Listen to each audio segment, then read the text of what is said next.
We're going to be talking to the new Chancellor of the Exchequer, Jeremy Hunt, very shortly. We will talk to him about that. First, let's go to Ben, who's in Romford, because, Ben, we can talk to the politicians, but it's the people on the ground that are being affected by what's been going on.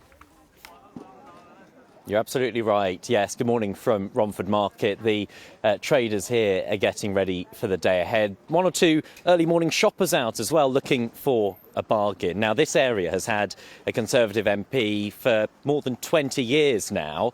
But given all that's happened in the last 24 hours in Westminster, what do the voters here make of it all? Graham is one of the traders here at the market. He's just setting up for the day ahead, and I'm going to disturb you, Graham. What do you make of what's gone on with the new government, the new Prime Minister over the last few days and weeks? A total fiasco. We're so unprofessional. We look terrible in the eyes of the world. And when it comes to what they say they want to do, helping people with the cost of living, helping business people like yourself, how much confidence do you have they can deliver on that? We need a plan a practical plan we can, understand and work to. And what would that look like for you? What are the main pressures that you're feeling? Mainly inflation. Everything is just so expensive. It's really hard to get living out of it. And how does that affect you as a trader when your customers are feeling the cost of pressure, cost of living? We're on the cutting edge of it here. So, people are having a really hard time, difficult time. It's like a slow motion car crash. It really is. We've got the Chancellor on BBC Breakfast in the next few minutes. He'll probably be listening across to this right now. What's your question to him? How can he stabilise the pound long term? And that is something that would make a difference to you? Reduce inflation. Everything we sell is obviously...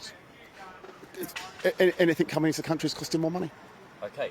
Graham, thank you very much. So, a very pertinent question there for the Chancellor. What's he going to do to stabilise the value of the pound? I'll just make my way to one of the other stalls here, to one of the other stall holders. I have to say, actually, Romford Market has a bit of a special place in my heart. This is near where I grew up. It's where I learned about economics, saving my pocket money for things that I wanted and shopping around for a good deal. Santok is here, who runs the fruit and veg stall. Santok, tell me what you've noticed as a trader and how it's affecting you, the current situation politically and economically. And it's affecting us a lot because people coming to me from the middle class to buy the fruit and veg, and prices gone so high, and when I tell them the prices and they start panicking, and I have to explain myself.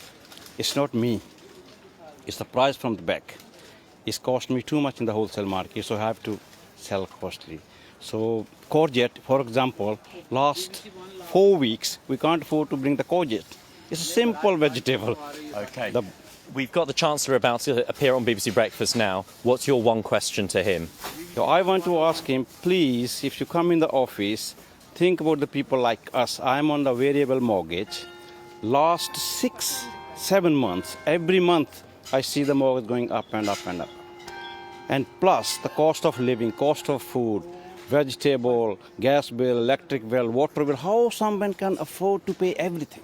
But your main thing is about the mortgage. Our main thing is the mortgage, because mortgage is the main injection killer, which you have to pay every week. Okay. Food you can reduce, you can eat more, you can eat less, but mortgage you can't do it. OK. Santok, thank you very much. The Chancellor is listening, and with that and those two very pertinent questions, Nag and Charlie, I'll let you put those to him. Yeah, indeed. Ben, thanks so much. Ben Boulos there. Yes, we can speak to the new Chancellor now, Jeremy Hunt. Thank you for your time this morning, Chancellor. We'll come on to some of those questions from some of the people Ben was talking to in just a moment. Can I ask you, first of all, one very simple question? Do you believe that Liz Truss is the best person to be leading this country as Prime Minister right now? Good morning, Charlie. Yes, I do. She's been Prime Minister for less than 5 weeks. We had a leadership contest. People voted for their preferred candidate. She won fair and square. And listening to those people in your package earlier, talking about mortgage rates, about the value of the pound, what people want more than anything else is stability. And that means political stability as well.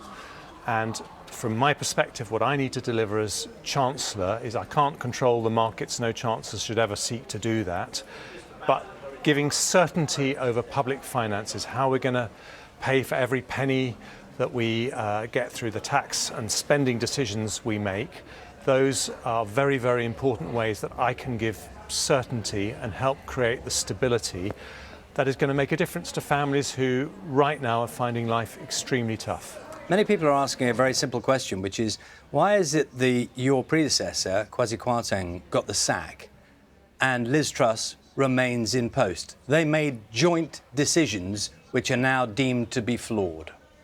Well, I would rather have a Prime Minister who listens and learns, and I'm doing this job because I agree fundamentally with the big thing that she wants to sort out, which is this growth paradox that means that if we want to put money into brilliant public services like the NHS and keep taxes low, we've got to find a way of turbocharging growth in the economy. But there were some mistakes made in the last few weeks. That's why I'm sitting here.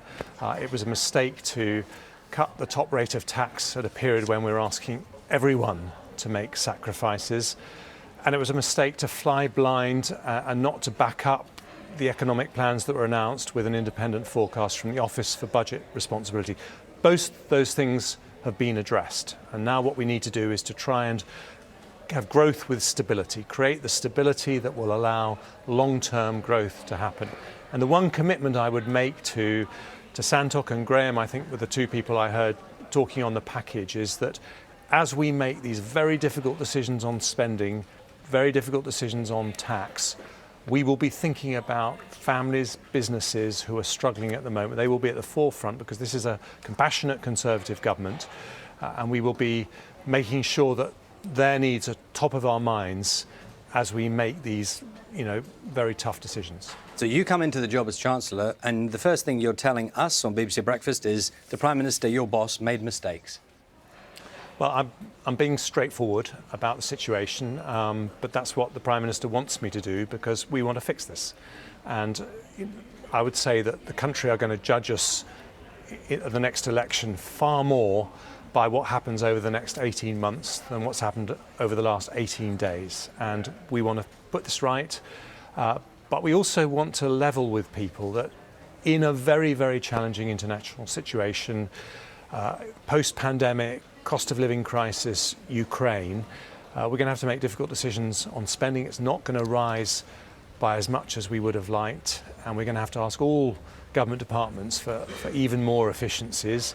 And by the same merit, we're not going to be able to cut taxes as quickly as we wanted to, and some taxes will have to go up. That is a very difficult message, but I think we have to be honest with people that if we want to keep the rises in interest rates as low as possible, then we have to give certainty to the markets that we really can fund every penny of our plans. One way a government can give certainty to individuals and markets is by sticking to what they say they're going to do, and that includes the Prime Minister. So Liz Truss told us very recently, we will not be cutting public spending. Is that true now as it was when she said it? We don't want to cut public spending. I'm going to ask you that question very carefully again. Yeah, you've asked Liz me, Truss said we will not be So, cutting public spending. Is that true? Will you let me answer the question, Charlie? Please do. Thank you. I'm not going to make any commitments less than 24 hours after becoming Chancellor on any individual element of spending or tax. I would say to you, overall, I expect public spending to continue to rise. That includes very important measures that were announced by my predecessor, such as the energy price guarantee, where people's energy bills were heading for £6,500 a year. That's been capped at £2,500 for the average household. That's a very important measure that will make a very big difference to families. Also will bring down inflation by about 5%. So some very important things have happened. But straight after this, I am going to be sitting down with my officials in the Treasury. We're going to go through the whole picture. I shall be talking to the Prime Minister about it at Chequers tomorrow.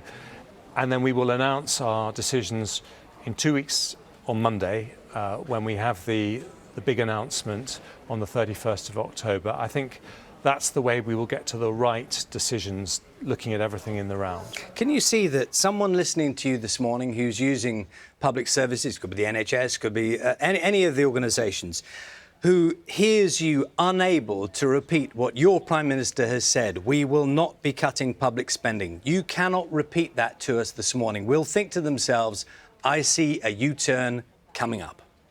Well, what I say to those people, every one of them, is that what you want me to be is completely honest, that we have some very difficult decisions ahead of us. But what I want to tell them is that as we take those decisions, our priorities, our values will be to think about the people who are struggling the most, businesses, families, vulnerable people. They will be in our minds. Those are our values as a compassionate Conservative government. So that's the prism through which we will approach these decisions. But I don't want to pretend that they aren't going to be very difficult. We have a very challenging economic situation. To bring back that stability that the people that you were speaking to earlier want so badly, whether it's about mortgage rates, whether it's about currency value, these things chancellors can't control directly, but the overall environment, to make it more stable, the one thing chancellors can do is to show that their sums add up, and that's what I need to do. Can I ask you, Chancellor, you, as it stands, depending on quite who you ask, you can tell me the numbers if you like, the IFS is suggesting you've got a £62 billion black hole in your funding, unfunded tax cuts. Do you, as we speak this morning, know the plan?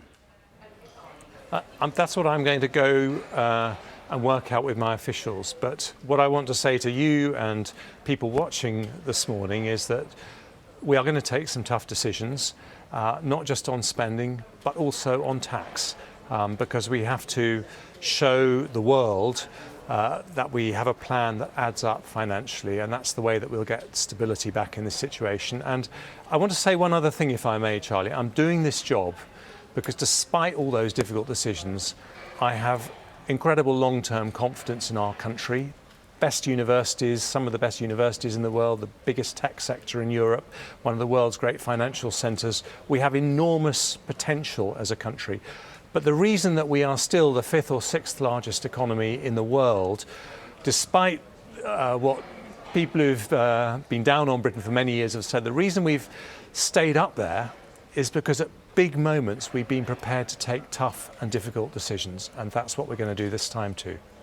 Jeremy Hunt, Chancellor of the Exchequer, thank you very much. I'm sure we will talk again over the next days and weeks. Thank you. Thank you, Charlie.